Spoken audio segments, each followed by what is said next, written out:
ఈ వీడియో చూసే ముందు మన ఛానల్ని అయితే లైక్ చేయండి, షేర్ చేయండి, సబ్స్క్రైబ్ చేయండి.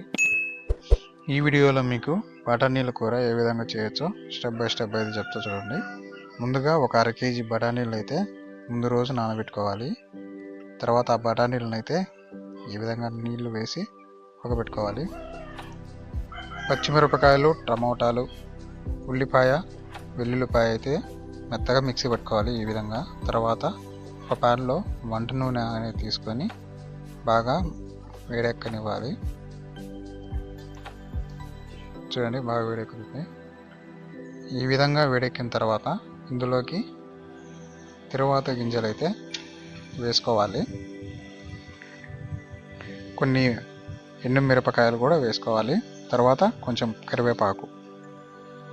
చూడండి ఎంత హీట్లో వేడెక్కుతుందో. మనం ముందుగా తీసుకున్న మసాలాను అయితే ఇప్పుడు కలుపుకోవాలి. బాగా మెత్తగా ఉండాలి, అప్పుడే బాగుంటుంది. తర్వాత ఈ మసాలా అంతా కలర్ చేంజ్ అయ్యేంత వరకు ఈ విధంగా అయితే తిప్పుకోవాలి.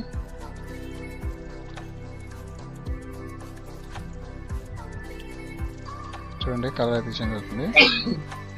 కొన్ని ఉల్లిపాయ ముక్కలు, కొన్ని టమాటాలు అయితే మళ్ళీ వేసుకోవాలి సపరేట్గా.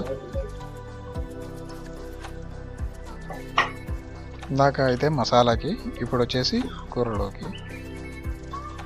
చూడండి, బాగా వేడెక్కుతుంది. పచ్చివాసన అనేది పూర్తిగా పోవాలి కాబట్టి హీట్ అయితే ఎక్కువ పెట్టుకోండి, మరీ అంత అడగంటకుండా.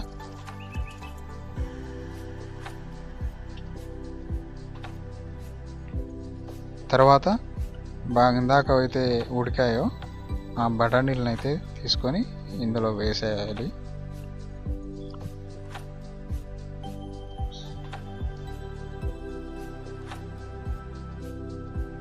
తర్వాత అయితే వీటన్నింటిని సమానంగా కలిసే విధంగా తిప్పుకోవాలి. ఇందులోకి కారం 2 స్పూన్లు, అలాగే 1 స్పూన్ పసుపు అయితే కలుపుకోవాలి.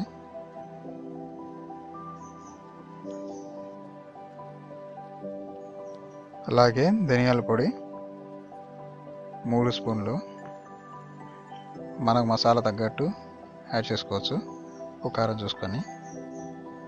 చూడండి, వేసిన తర్వాత వీటన్నిటిని అయితే ఈ విధంగా కలుపుకోవాలి. ఈ విధంగా కలుపుకోవడం వల్ల మొత్తం ఉండే బఠానీలకి టేస్ట్ అనేది సమానంగా ఉంటుంది. మన వీడియోస్ చాలామంది చూస్తున్నారు. అలా చూసే వాళ్ళంతా లైక్ చేయండి, మరింత సపోర్ట్ ఇవ్వండి, సబ్స్క్రైబ్ చేసుకోండి. చూడండి, ఒక 5 నిమిషాల తర్వాత మూత పెట్టేసిన తర్వాత ఎలా అయితే ఉడికిపోతుందో.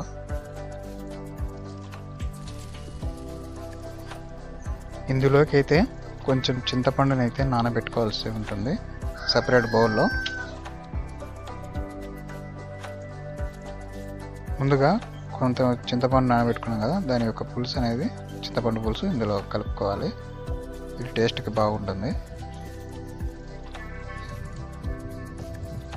ఇలా అంతా అయిపోయిన తర్వాత బాగా కలతిప్పుకొని ఒక 10 నిమిషాలు మూత పెట్టేస్తే అటుగా ఈ బఠానీల కూర అయితే రెడీ అవుతుంది. ఈ వీడియో నిన్న వచ్చిన మునగాకు వీడియో 2 ఒకే రోజు తీసినవి. ఈ వీడియో కనుక మీకు నచ్చినట్లయితే లైక్ చేయండి, షేర్ చేయండి, సబ్స్క్రైబ్ చేయండి.